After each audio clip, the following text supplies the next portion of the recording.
Hello, this is Mike Van Meter. Welcome to the Recovery is Possible, Hope and Healing with Mike and Lily podcast. We want to thank you for joining us. You can reach us at our Facebook site, which is also called Recovery is Possible, or our website, which is vanmeterwellnesssolutions.com. This podcast exists to educate the public about addiction, remove the stigma associated with addiction, and offer help and support for those suffering from addiction.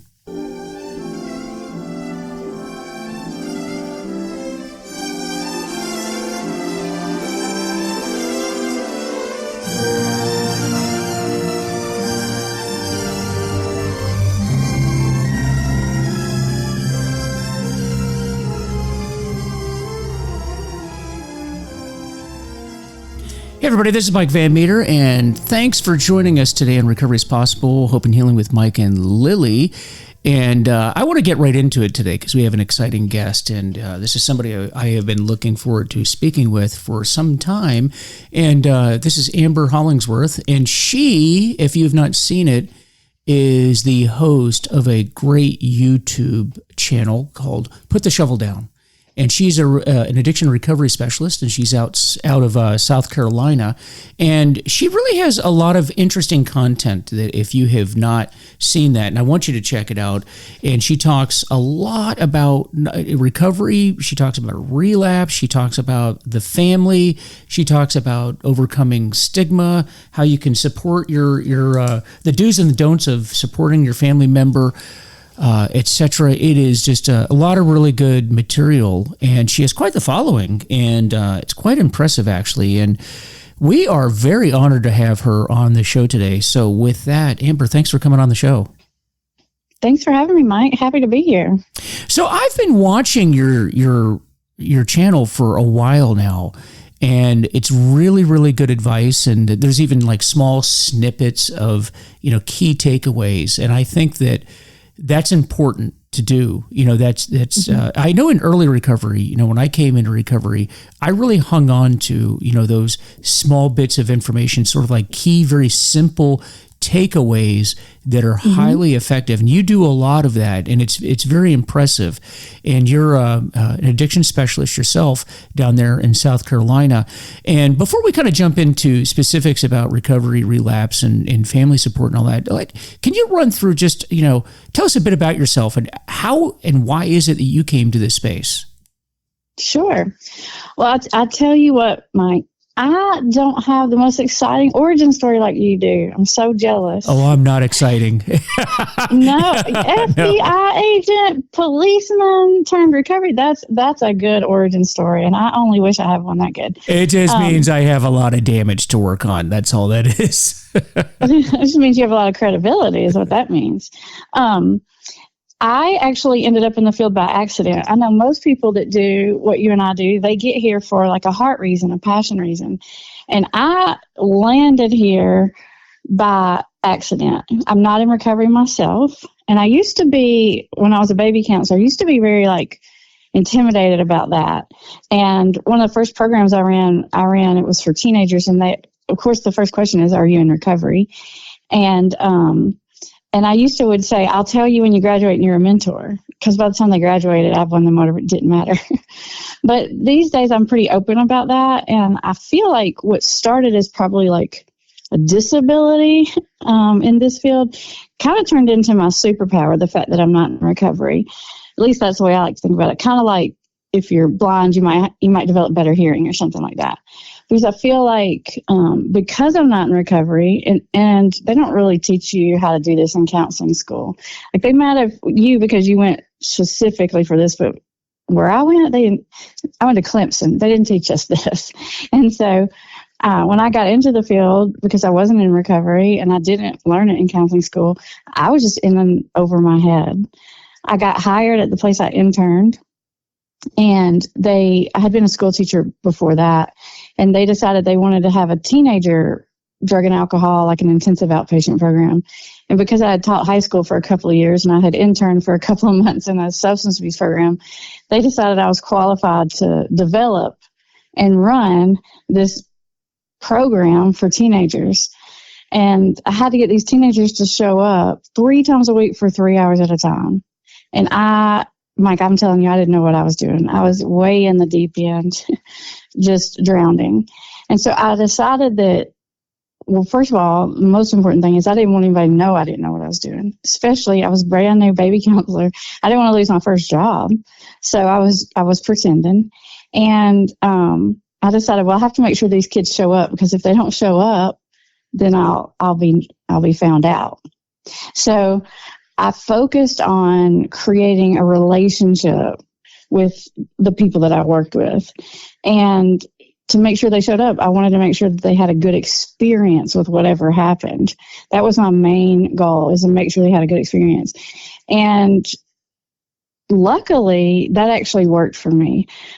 These kids got sober because they liked coming. And they knew they had to get sober if they wanted to keep coming and be mentors, because I had developed it where they could keep coming as long as they wanted to for free if they graduated, and be mentors. And they all wanted to do that because they liked coming. So they got sober, and they did really well, mostly because they liked coming to the program. And so I learned my very first and most important lesson, which is it's all about the relationship. And I feel like with addiction counseling, it's not even so much about telling people how to get sober. It's about helping people make the decision, or motivating people, or helping people come to terms with it. And so I learned all that the hard way, trial and error, most of it working with those teenagers. I will say I did come from an addicted family, like hardcore, as in my mom was doing meth with my sister hardcore, but it's not why I got in the field. I didn't even realize all that until I was in the field. So I could claim that as my origin story because it's true, but it's still not really why I got into it. Yeah, I appreciate you sharing that story, and you hit some key points there, and it's interesting when you're talking about the credibility coming in as a counselor. I think early on, for a lot of acts, because I know when I came into recovery and I would have a counselor sitting in front of me.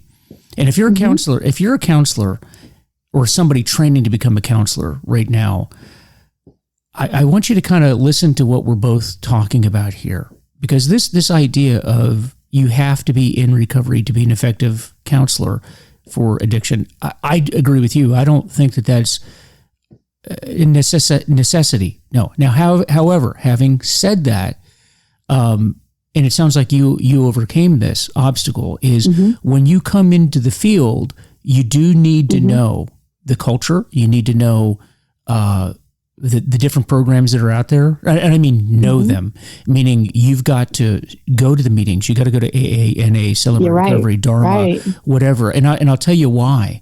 Because you and I offline, before we came on air here, we were talking about my experience and how sort of negative it was. And that's kind of what motivated me to come into this field, was the negative experience. It was like, it was so bad that I thought, well, the only way I can fix that is to go in, and because I'm one of those people that says, if I don't like how something's going on, I can sit and complain about it, or I can be a part of improving it. Right. And that's what I tell my sponsees now when we go to meetings. They say, "Oh, that meeting was horrible." And I go, "Okay, well, what did you do to make it better?" And of course, the answer was nothing. We can sit. That's a good question. Yeah. You know what I mean? You can sit on the side. So what I did was, but when I was going into counseling, and this is before I got sober, and I would be talking to a counselor, and I specifically remember once talking to a counselor, and I made a statement, and it was a quote out of the Big Book of AA. And I'm not promoting AA or any other group. I'm just saying this is what I was doing at the time. I threw out a quote, and the counselor was like, "Wow, that's really profound. Hey, that's good. Where did you hear that?" Now, it was, if you're around AA circles, it's really one of the more common sayings that is out there. I mean, anybody that's gone to 3 AA meetings has probably heard what I said to this guy. And when I told him that it came from the Big Book of AA, he looked at me and he goes, "What's that?" And I thought, wait a minute, you're a licensed addictions counselor in Virginia. And even in those early days, I thought, wait, how, what? And so he lost credibility. And that's the thing. And so the credibility doesn't come from just having had the lived experience of addiction, but credible that are you doing this? Are you really do you really understand this yourself? Because I'll tell you this, if you're a counselor and you're not in recovery yourself, but you know these things, you know the culture, you know, because there's a lingo, there's a language, there's slang. Oh, it's a whole language. You got to know it. Sure. Yeah, you got to know it. Inside, you got to speak it, right? But that's what it sounds like. You did do that. You did do your homework in that regard. I did. The one thing I have going for me is I'm like a hard worker. So if you have to have 2,000 hours to be a counselor intern, I probably got 4 or 5.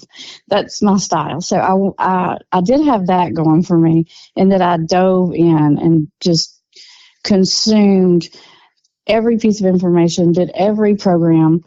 And that was really helpful. But what really helped me the most is that I listened to people deeper. And I feel like that's where not being in recovery actually has helped me in some ways, because sometimes when you're in recovery, it's easy to project your own story onto other people.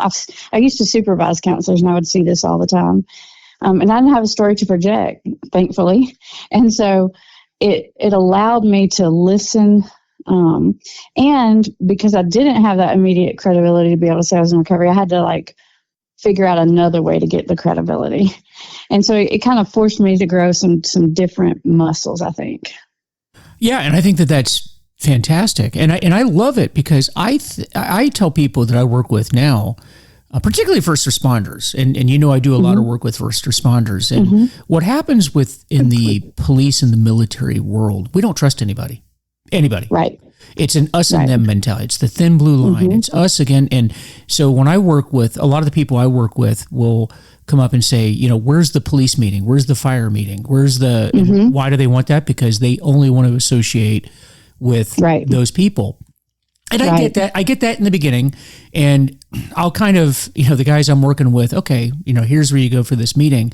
But I'll always tell them, but look, if you're working with me, I only want you to go to so many of those meetings. I want you to go into the meetings that are open and to the public, because you got to learn that addiction is not about you and your professional community. It's you particularly when you get into service, you've got to get out and you've got to work with everybody, and you've got to listen to people, because you're going to learn a lot from people that you don't think that you would have anything in common with. You're going to learn some important things. Now, that comes to counselors too. I think that you can't just come to me and hear my story, because like you said, everybody has their story and everybody brings things to the table, and you've got to open your mind to what people have to say, because I've watched your material. I've watched your YouTube program, and there's a lot, look, I'm a guy that's been in recovery for quite a while, but I listen to your podcast. I'm like, oh, that's a good point. I mean, I find myself taking notes all the time.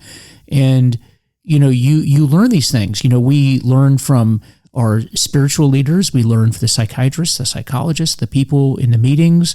All kinds of people are giving you ideas. Health and fitness experts, because that's one of the things we want to do. We want to take care of our body, so we're going to learn it. You have to be constantly learning. And that's one of the things that I say, and we'll kind of jump into some specific questions for you when it comes to addiction. One of the things I tell the patients I work with is, I really am going to encourage you to become a student of recovery. A student of it. This is not, don't just shoot for those first 30 days, that 1 year chip. That's great. Those are just, those are the milestones along the way. But graduation day in addiction, the day you graduate is the day you die. You're going to be learning every day about this. And this is why I encourage the people I work with to listen to podcasts, to read books, to watch movies, watch documentaries, YouTube channels like yours, because you learn, and you want to constantly be learning about this. And so one of the things that I know that you like to talk about is this idea, and I think this is a kind of a curious thing, the idea of outsmarting addiction. That's right. Can you talk to us about, because I find that fascinating, but I think it kind of goes hand in hand with what I'm talking about because if you're going to outsmart it, you need to know it. You need to, because addiction me is very predictable. Relapse is very predictable. Right. I can talk to a guy for 5 minutes and go, he's going to relapse. It's not magic. It's just so predictable. Right, So tell us a bit about that. Well, I think that's it, is you're spot on with that. And at least that matches up with my experience. it is predictable, but it doesn't follow any of the normal laws of the universe. But once you understand, I call it, it's like you're in the upside down world now. But the upside down world has rules. And once you know what they are, it is very predictable. It's just that it doesn't follow the normal, like, laws of the universe. And when I say that, I mean because it affects the motivation center of the brain. So you can't motivate someone who has an addiction the same way you could motivate someone else. So all the things that people try to do to help just don't end up being helpful because they just don't understand what's going on with this person, how they're thinking, how they're feeling, what's going on in their brain.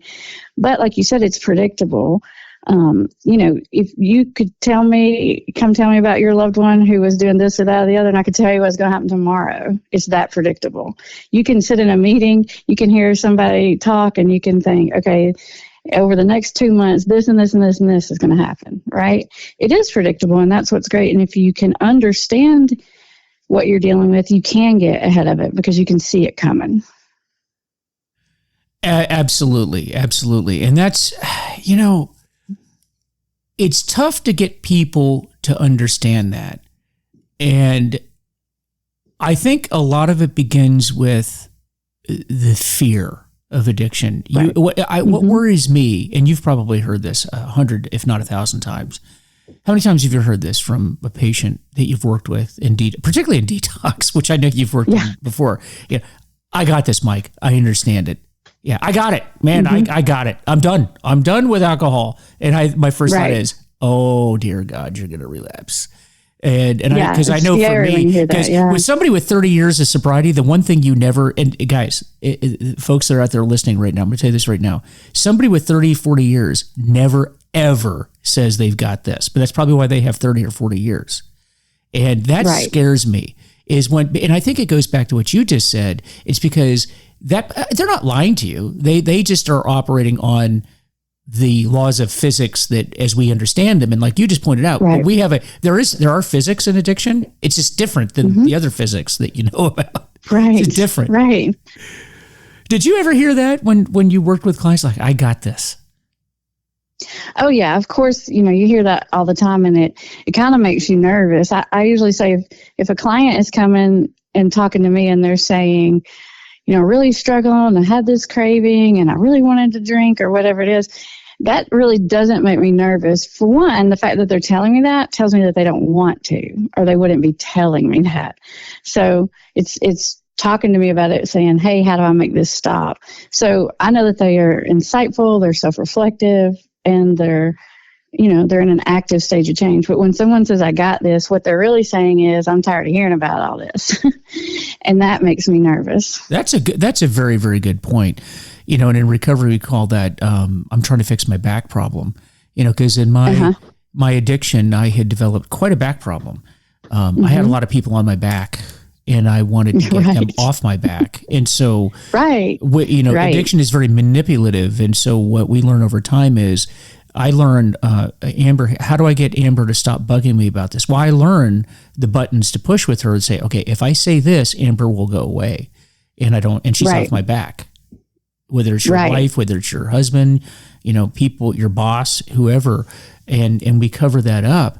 And, oh, by the way, I was watching an episode you did the other day, because this reminds me of it. You talked about the functional alcoholic. Now, my patients that I work with, those that if they've heard, so we get a lot of patients that will come in over and over, and we'll address that too. But they'll come in and they know where Mike stands on the whole functional alcoholic term. And as soon as somebody that's ever had me in an education group before, they hear, hey, Mike, I'm not sure what's going on here, because I've been a functional alcoholic for a long time, and I just see the heads drop. They're like, oh my gosh, here it comes. We're going to hear from Mike on the next hour on the functional alcoholic talk. But you did an episode the other day on it, and could you kind of briefly explain sort of your viewpoint on that? Because that's addiction, right? Addiction is a disease of the mind and the body, and it's a disease, as much a disease of the mind as it is the body. And it's the only disease that we know of that tells us that we don't have it, and will minimize how bad it actually is. So we start telling people, well, I'm functional. It's not that bad yet. Run us through that a little bit, if you can. That's exactly right. I think you have to, there's sort of two levels of listening to people. It's what are they saying, but what do they mean? Like, for example, to go back to the beginning of our conversation, when someone says, are you in recovery? What they're really saying is, can you understand me? And are you going to judge me? When someone says something like, I got this, they don't really mean I got this. They mean, shut up, I'm tired of hearing about it, or I just want to put this behind me. And when someone says, well, I'm a functional alcoholic, what they're trying to say is, yeah, I might drink too much, but I'm really fine. I get my life stuff done. I'm good. So it's like translation. What am I really hearing here? And I know that you know this, Mike, but other people may not. That's not really a clinical, like, it's not a diagnosis. In fact, alcoholic itself is not a diagnosis.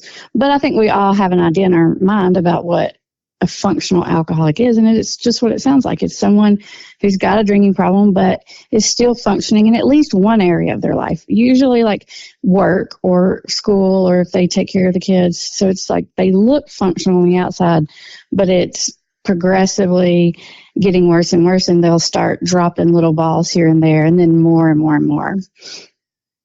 Yeah, and that's because addiction is progressive. That's right. It gets worse over a period of time.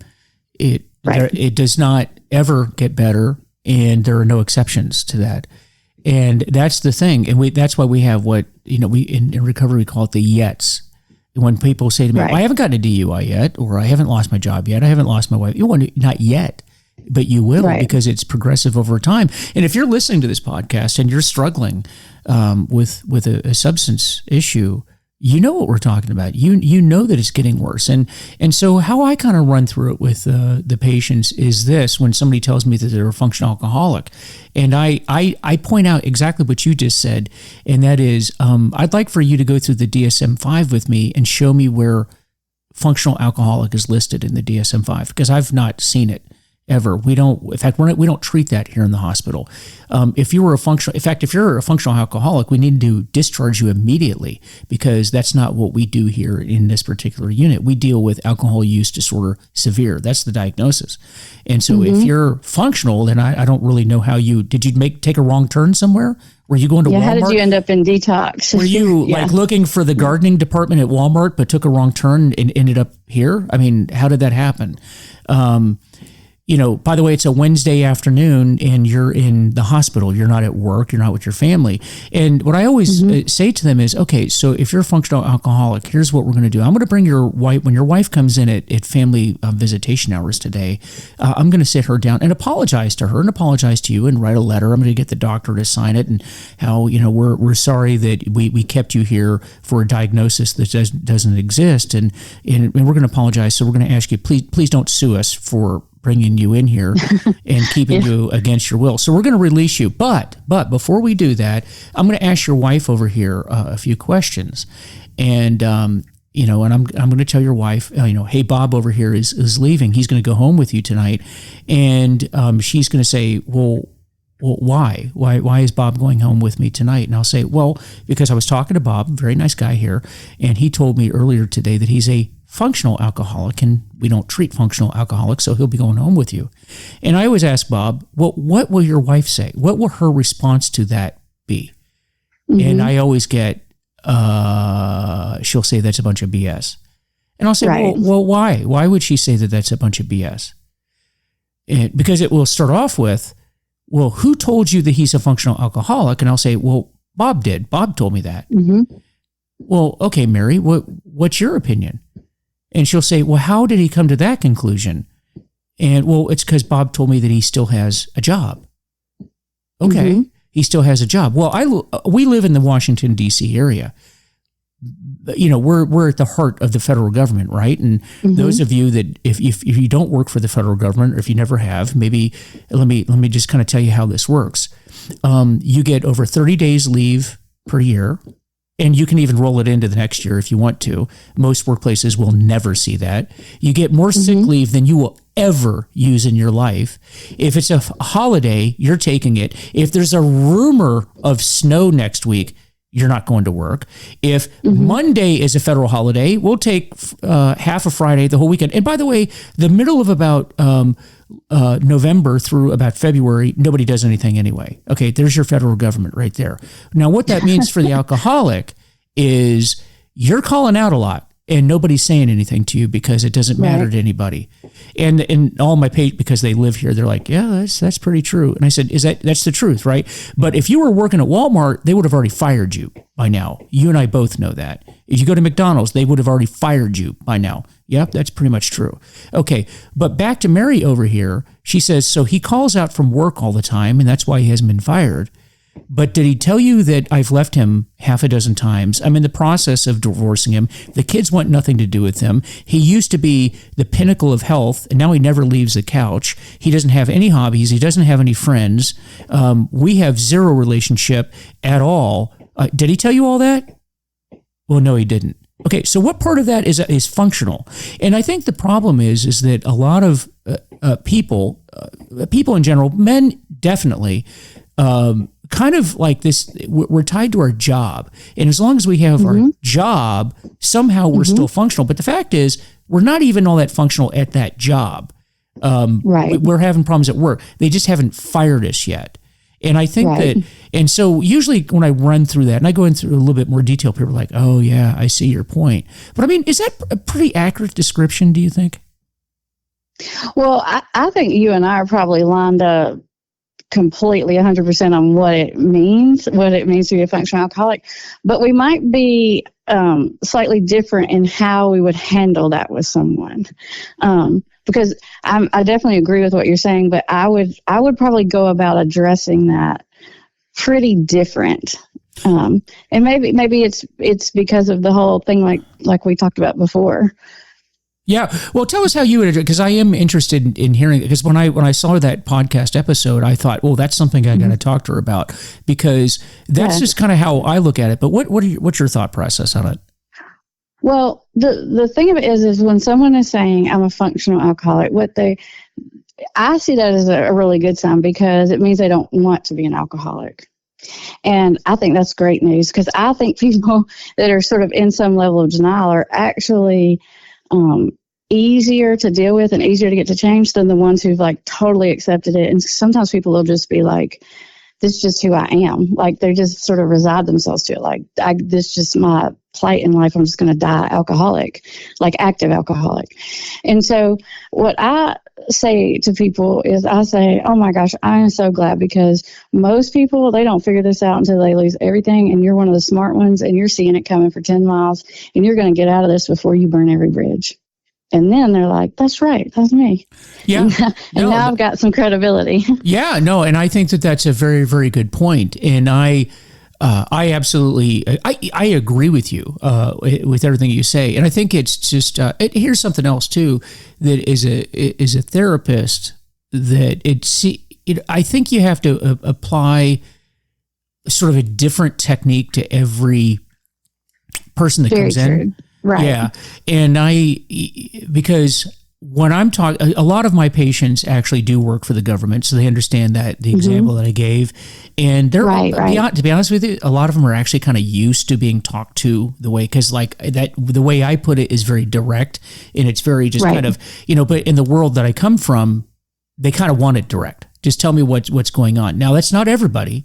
And, right. And I think, for people that don't fit those categories, because a lot of first responders and military guys don't like the beating around they're like, what are you trying to get at? What are you trying to tell me? So you just tell them directly. But, for the people that don't fit that category, I really like how you put it. And that is that, well, just take the term function. If a patient says to me they're a functional alcoholic, well, they are using that word alcoholic. So they've not discounted that.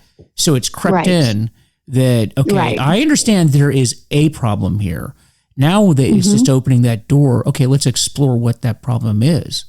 And how did you come to the conclusion that that's a problem? Because you told me you're a functional alcoholic. I didn't say that to you. You did. Do you agree with that? Right. Yeah, I do agree with that. And I do think it makes a difference when you work inpatient. I do think you can be a little bit more direct. You can push harder. And there's evidence if they're sitting in detox. That's a pretty big piece of evidence right there by itself. The thing of it is, though, is like with the wife, I completely agree with what you're saying. Bring the wife in, because the spouse is the first one that sees it. The first balls that get dropped are going to be in your relationship. And what happens to people who are in that functional stage is they're still doing okay in most other areas of life except with their partner. And what happens is that makes their partner, their partner is seeing this person headed for the cliff, and so they start trying to get through to them, and they start like trying to get them to see that this is a problem. But the person on the other side of this perceives that as, you're just critical, you're never happy, you're always uptight, I probably wouldn't even drink if you weren't such a nag. And what they perceive as their problem is the wife. And so for me, I don't know that I would bring the wife in to say that, because they're thinking, yes, I have a problem, and the problem is her. I'm saying that from 20 years of doing this, every functional alcoholic I've ever seen come in and tell me it was their wife or their husband, usually their wife. And so that's what happens is they discredit the wife. It's like, you don't count. And so they're looking for the other evidence to prove to themselves, it's the whole denial thing, that they don't have the problem. Mm-hmm. Right. Yeah. Or the job, I drink because I don't like my boss. I don't, Oh yeah. There's a villain in the story. Right. There's always a there's always, it's right. Always a villain. Yeah. And that's a good point, because, I always tell people that, when you go around the room and you ask people, why'd you relapse? They'll say, well, because I don't like my boss, I don't like my job, I don't like my mom, I don't like, my dog died, my brother died, on and on and on.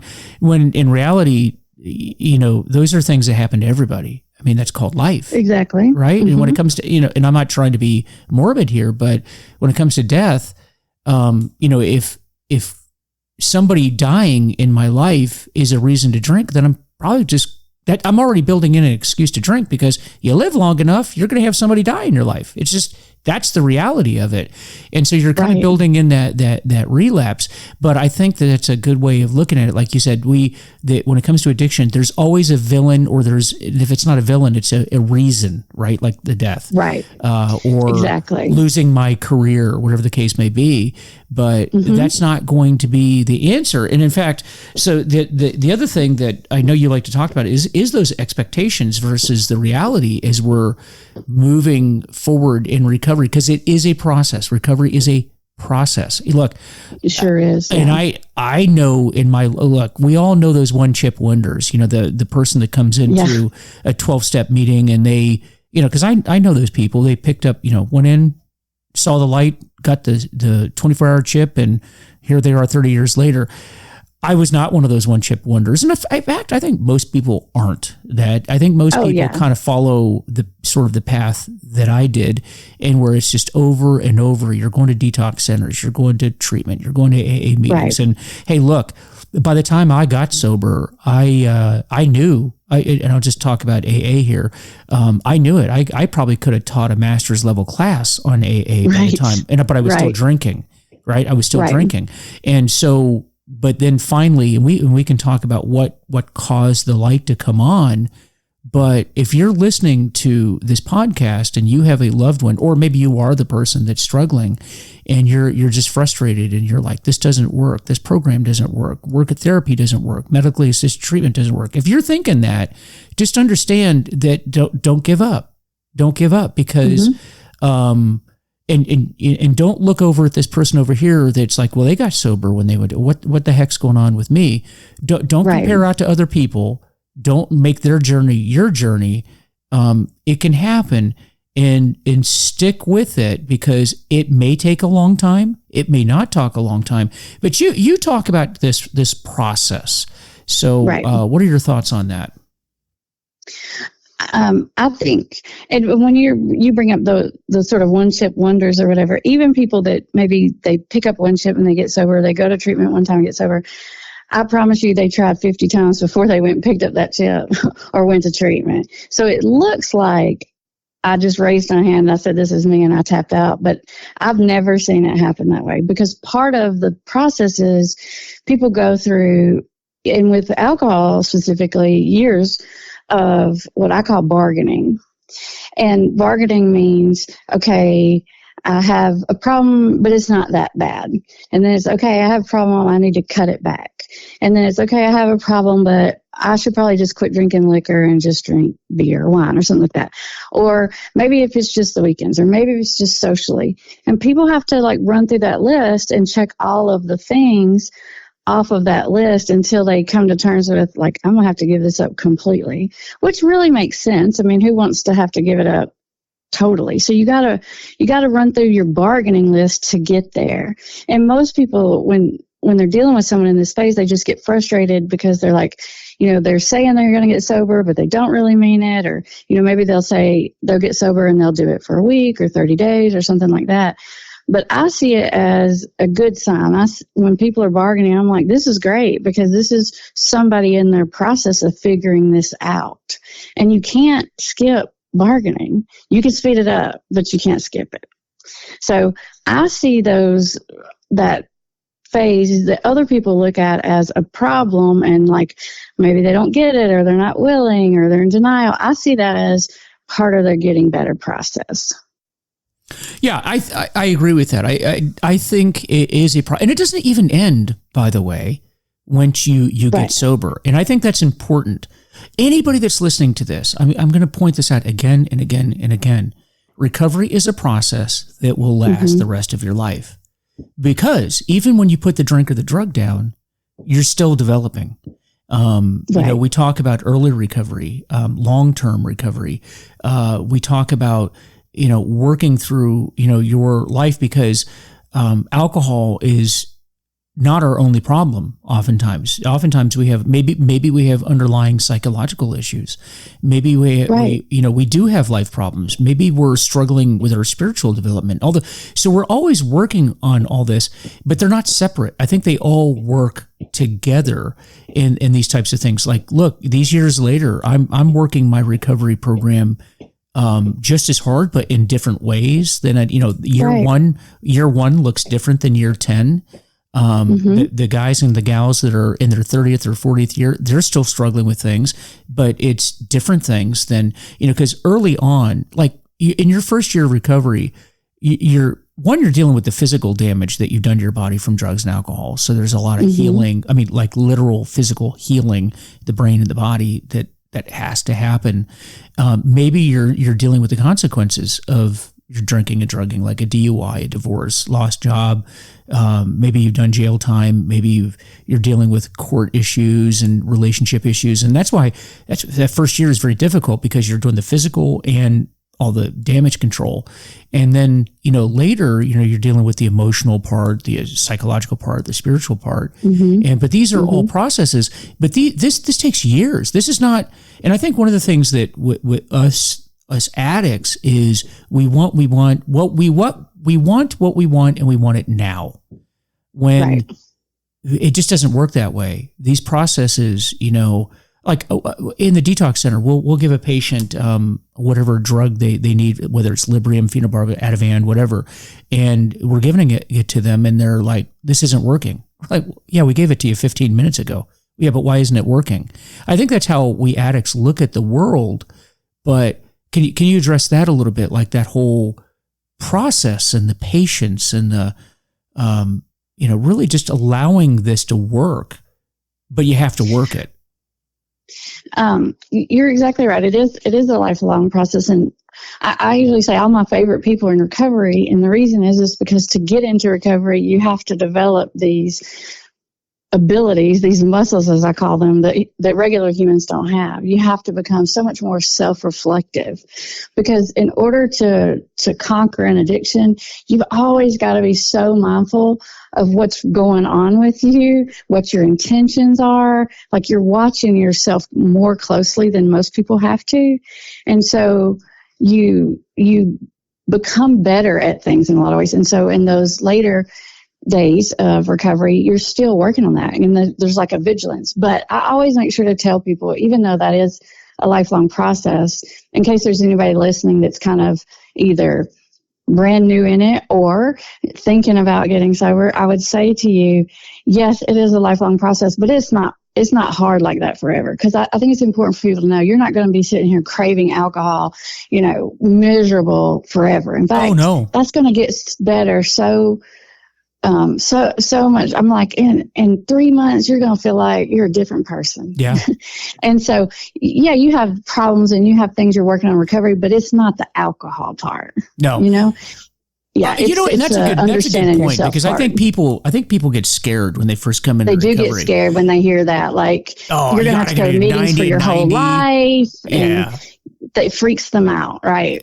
No. And I think that's a very, very important point to make with people is, and let me stress this again, your first year in recovery looks very different than later years in recovery, because now, when I say I don't think about alcohol or even talk about alcohol, you do have to understand I'm unusual because I work in a detox unit. So I'm 10 plus hours a day talking about alcohol. Okay.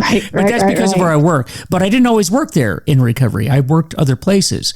And I can tell you that really the only time I ever thought about alcohol or talked about alcohol was at meetings. That was it. Right. The rest of the time, I'm just too busy living my life. You know what I mean? Yeah. Exactly. And I think that's so helpful for people to hear, because it's hard because you try to get someone new to understand, like, this is a long process and have their expectations, set good. But it's also important not to scare them to death. And in their mind, they're thinking, I'm going to feel like this forever. And they're thinking either I can't do this, or screw this, I don't want to do this, or I don't even know if life's worth living like this. And so I tell people, I'm like, oh my gosh, you are going to feel so much better. You're going to be looking at other people drinking and feeling sorry for them. You're going to be so happy that you don't have to feel like that anymore. Like, I try to paint a picture that helps them see that they're going to feel so much better. And while at the same time helping them understand, this is a lifelong process, and you're going to have to be super mindful about your intentions and what you're really doing, because you'll trick yourself, you'll lie to yourself. And that's why you have to have those skills. But I just want people to know that it's not hard forever. Most of my clients, they can be around other people drinking or whatever, and it doesn't bother them. Now, they don't like to be around people that are drunk or people that are drinking for hours and hours and hours on end, but not because it makes them want to drink, but because it's annoying to be around drunk people when you're not drunk. And so I just want people to know that it's not terrible forever, and it's not even terrible for that long.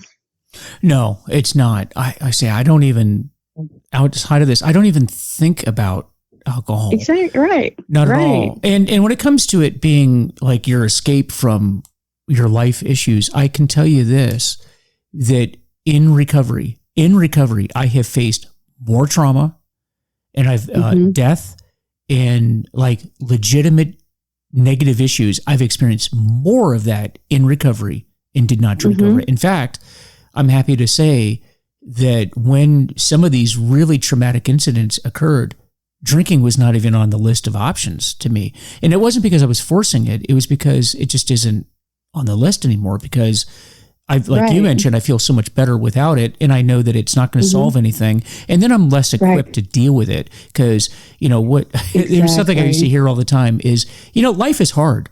Life is very hard, but it's harder when you're hungover. Oh my gosh. It's just exactly what you're saying. You have so much more resilience sober. Like when you're in active addiction, your brain chemicals are a giant mess. Everything feels about 100 times harder than it is. Yeah. Right. It's like, if you go for a run or go for a jog today and you have two options, are you going to run in the sand on the beach, or are you going to run on the sidewalk or street? That's a good way to put it. Right. Exactly. And that's, so for the people that think they're functional, and by the way, if you had looked at my life at the height of my drinking, from the outside, you probably, that's a pretty successful guy right there. That's what you would have thought.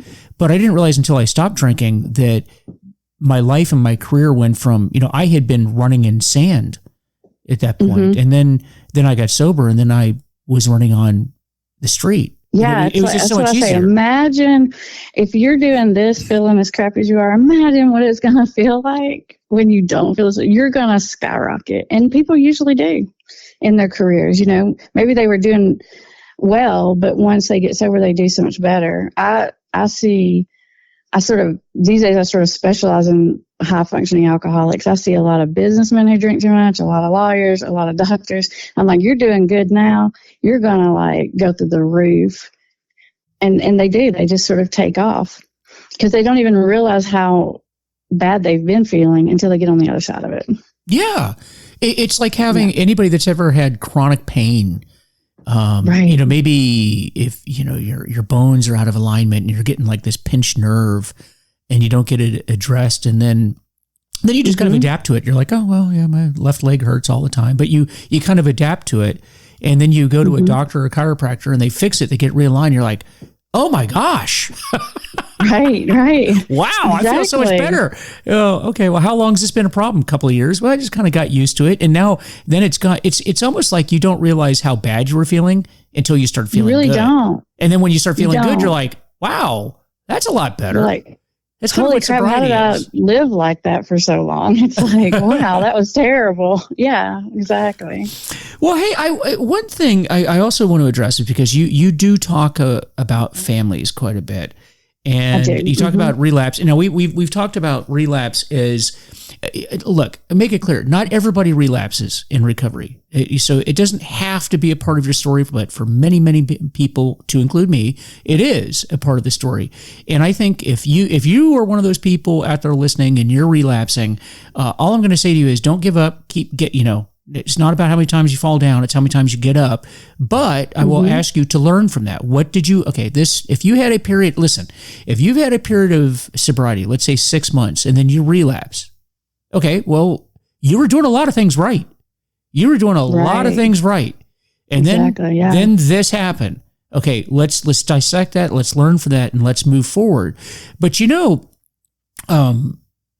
Amber, I will tell you that dealing with the families, because just kind of switching gears here a little bit, it really breaks my heart when I'm working, and I know you work with a lot of families too, because a lot of families don't, like the person in recovery becomes a student and they start understanding the things that we're talking about. Oftentimes the family does not necessarily follow suit with that, and they come to us, and there's just nothing more painful for me every day at work when we meet with the families and they just kind of look. Oh yeah, that's the hard part. They look at you because you're just like, they're desperate. Fix my son. I know. And can you fix him? Make him. I want him better. And we're like, it just doesn't. I'm not a miracle worker. I'm not. Right. But and particularly when it's parents and you're dealing with their child. Oh, yeah. And the mother looking at you like, please, Mike, help me with my son. I know you deal with that. Talk to us a bit. How do we address the families? What do you say to families? I mean, I'm really relating to what you're saying because it really is the families. And for my career, it's the families that pushed me to figure it out and to find ways to get through to people when other people would say, well, they just hadn't hit bottom yet, or they're just not ready. Because it's hard to look at a mother or a wife or a husband in the eye and say, yeah, they're just going to have to figure this out. Basically, family members get told, you're just going to have to back up, cross your fingers, and hope they hit some kind of bottom and they decide they want recovery. And that's just not acceptable when this is your loved one, this is your spouse, this is your kid. That's not good enough. And so I just didn't have it in me to tell people that anymore. So that's what pushed me, I think, to really figure out the psychology of this whole thing and how do you get through to people. And so most of what I do these days is teach families how to do that. That's what I talk about on YouTube, is I teach families these sort of strategies on how to talk to someone who's in denial and how to set the stage for someone to get better, to speed up this bargaining process, and how do we get them from A to B to C to D. And once they come on board, man, the process goes so much faster. They do. So what I'm hearing is that you would be encouraging the families to learn the very same things that the addict, the family member, is learning as well, correct? Well, I want the family members have to learn way more than the addict person, because I'm teaching them how to get through to the addict person. I'm not just saying, here's what addiction means. I mean, I do all that, and here's, the brain talk and all that stuff. I do all the regular stuff, but I'm like, here's what they're thinking, and here's what I want you to say, and how I want you to say it exactly. And then tomorrow when they say this is what I want you to say, and so and they love it because they're so desperate, and they're like, oh my gosh, you're the only one that's told me that there is something I can do. I'm like, heck yeah, there's a lot of things you can do. And, for a lot of people, it's the first time they've had anyone. They've talked to doctors, they've talked to counselors, they've talked to their best friend, they've talked to everyone, their Al-Anon sponsor, and they just get told over and over, you're just going to have to wait until they decide they want it for themselves. And I tell families, I'm like, first of all, that's ridiculous. No one wants recovery. People that get sober, they get sober because they don't want something else that's more worse than recovery at the moment. That is so true. That is so true. They eventually come on board, but that's after they get it. That does not happen at first. So this whole wait till they just decide it and figure it out. I'm like, that's ridiculous. We're not doing that. We're gonna help this person figure this out faster. Yeah, because I tell you, what surprises me, and I'm sure you run into this, is that a lot of the guys I work with, and when I say guys I'm working with, I'm talking more sponsorship type of things. Mm-hmm. Yeah. A lot of them, the pain was coming from the families. You got to do this. You got to do this. So they finally get into recovery, and they're cruising along in recovery, but almost to a person, the family members at that point, it's like, oh, okay, he's better now. She's better now. Right. And I don't need to do this. And, okay, so we're going on the cruise where it's all you can eat, all you can drink, or we're going to go to this winery, or I'm going to sit next to you on the airplane and drink in front of you, and these types of things. And now, and make sure you don't drink. Right. Don't forget that part. And make sure I'm babysitting you. Right. Yeah. You run into this, correct? Yeah. And I definitely run into that a lot. And the thing I run into even more than that is because when someone's had an active addiction and you're their partner or something like that, you're so exhausted and frustrated because you've been dealing with this for years, and you've been taking up the slack of their responsibilities. And so when someone first gets sober, it's like, okay, great, you're better. Now you got time to make up. So not only is it we're fine to go do all these things, but it's and now I want you to watch the kids and get a second job and blah, blah, blah, and blah, blah, blah, blah, when they're still vulnerable. They're just, and it's justified from the family point of view because they've been taking up all the slack for so long. But it's a mistake family members make sometimes, is throw in someone too many balls at once. I tell them it's like juggling. It's like throw them one, and the one you throw them is recovery, and that's it until they get that down, and then give them another one. And when they get those two down, then give them another one instead of throwing it all on them, from the get-go. Absolutely. Well, I tell you what, before we close out, talk to our audience about what it is that you do on YouTube, the services that you provide, because it really is good information. You have one of those channels that I will watch one, and then it's like, I got to watch another one. Because there's so many topics. There's so many, and it's fun to watch too. I like the format that you have. And so, if you've not checked out her, Amber's YouTube site, do it, because it's, I don't want to say entertaining, because that's, this is a very serious topic, but it's fun to watch. And I think that you have a way of delivering the material in a way that it is very relatable. But kind of talk about what it is that you do. Sort of, what's the focus of your channel? Well, thank you for all those nice words and positive feedback. I appreciate that. The best place to find me is on YouTube, and the channel name is a little bit strange. It's called Put the Shovel Down, and that is an old recovery saying, and it means you hit your bottom when you put your shovel down. As in, you don't have to burn every bridge, you don't have to lose everything. You can decide you're done right now. You can decide you're done tomorrow, today, and you don't have to lose everything. I don't believe in waiting for people to hit bottom. And so it's put the shovel down. And if you have a loved one struggling and you don't know what to do to help them, there's so many good resources for you there. If you are thinking about getting sober or you're early in those days, there's a ton of resources there for you too. And our sort of methodology is way more of a strengths-based model, meaning we're going to look at what's right with you. We're going to figure out what's going right and build on that. I like that. And by the way, guys, That's a very, very good point. And I can't emphasize this enough. If you're somebody out there that is struggling and you're relapsing, but you have any period of sobriety in between, you are doing things right. And we build on that. Right. We build on that. This is like a diet program. It's an exercise program. You build on these things. You adapt. If you don't just come off the couch and go run a marathon, you have to build into it. And in fact, Amber, I'll tell you that a lot of times I talk to people that particularly, because we get patients that come into our detox unit over and over and over again. And many of them actually have fairly significant experience in recovery programs, 12-step programs. And in fact, I have patients that can quote the big book. They can quote the preamble. Which means they know the program. And right. I was thinking about this one time, and I was listening to a podcast, and it was interesting because like you and like a lot of people that work in this field, you're kind of like, okay, how can I get through to people? Like, why do so many people relapse? Like, what's the problem here? And if you figure that out, if you figure out why people do that, you're going to win the Nobel Peace Prize for sure. Yeah. And I was listening to another podcast actually that was on diet and exercise. And so you wouldn't think, okay, well, what does that have to do with recovery? Well, nothing initially, because I wasn't listening to it for that purpose. But there was this nutritionist that was on this podcast, and I wish I could remember the name of the podcast, but I don't.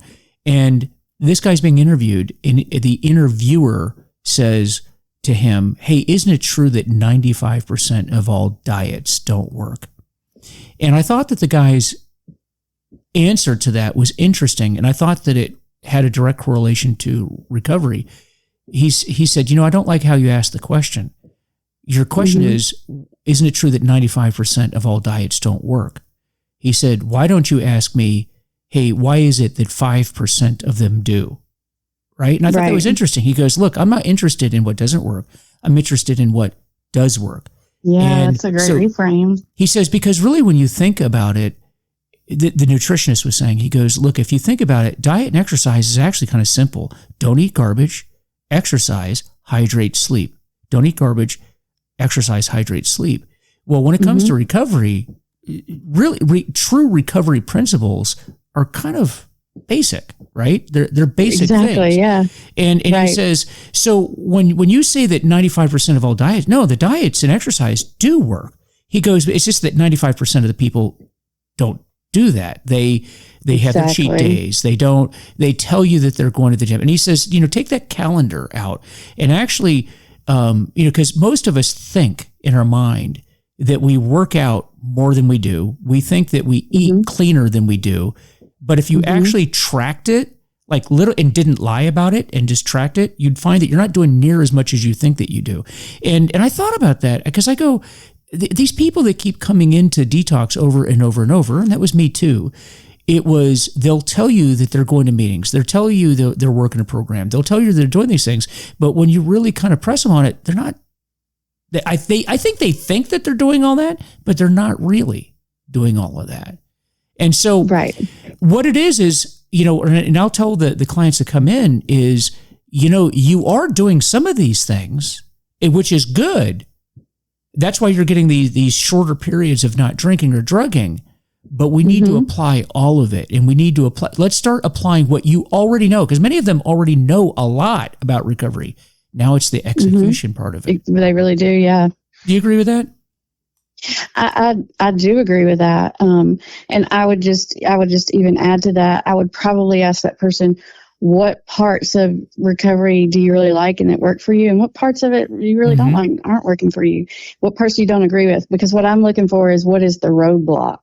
Because once they answer that question, now you know what's not working for them, and you can help them find a way around that, or a different, or some other way of thinking about it, so that they can get past that, whatever that little block is that they're having. Yeah, I love that. And they won't tell you that right out the gate if you don't sort of give room and space for that, because they know it's a wrong answer, and they're, that's not what they're supposed to say. So you have to invite it out of them. Yeah. And that's real dangerous with people that, like the people that I'm talking about, that actually do know the programs pretty well. They've learned the language. They've learned exactly. They know the lingo. And so if you're not careful, they can talk So for family members, that's why it's important for you to know the lingo, because people can walk around it if they know it and you don't.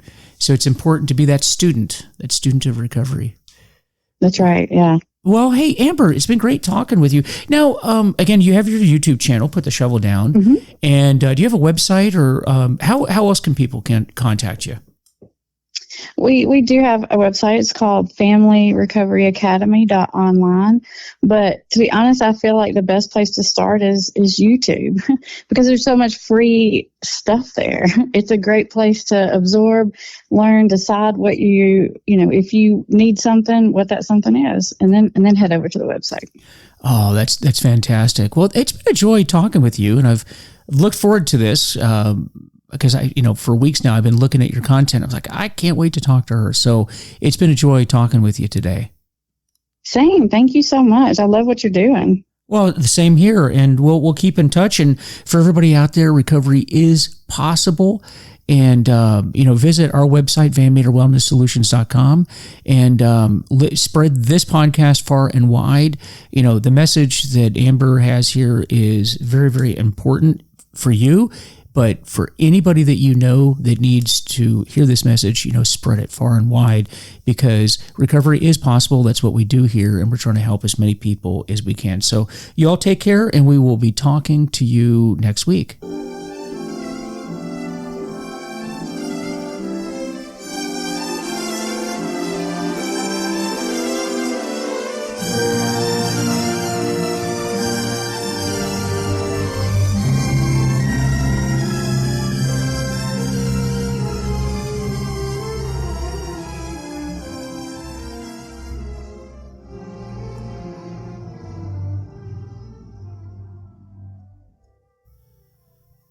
So as I always like to say, I do not represent any group, do not represent anyone other than myself. My only purpose in giving this information is to share with you what I've done, because it's helped me and maybe it will help you too. If I've said something that does not apply to you or you don't agree with, then just discard it. But try to take any information that you can use for yourself and help others as well. That's what we do in recovery. We help ourselves along the way, and we hope to impart the knowledge we have gained to others as well. With that, please visit our Facebook page, Recovery is Possible, and our website, VanMeterWellnessSolutions.com. Let us know how we're doing, and let us know if there's any topic that you're interested in hearing about. We'd love to hear from you, and take care, and we'll see you next time.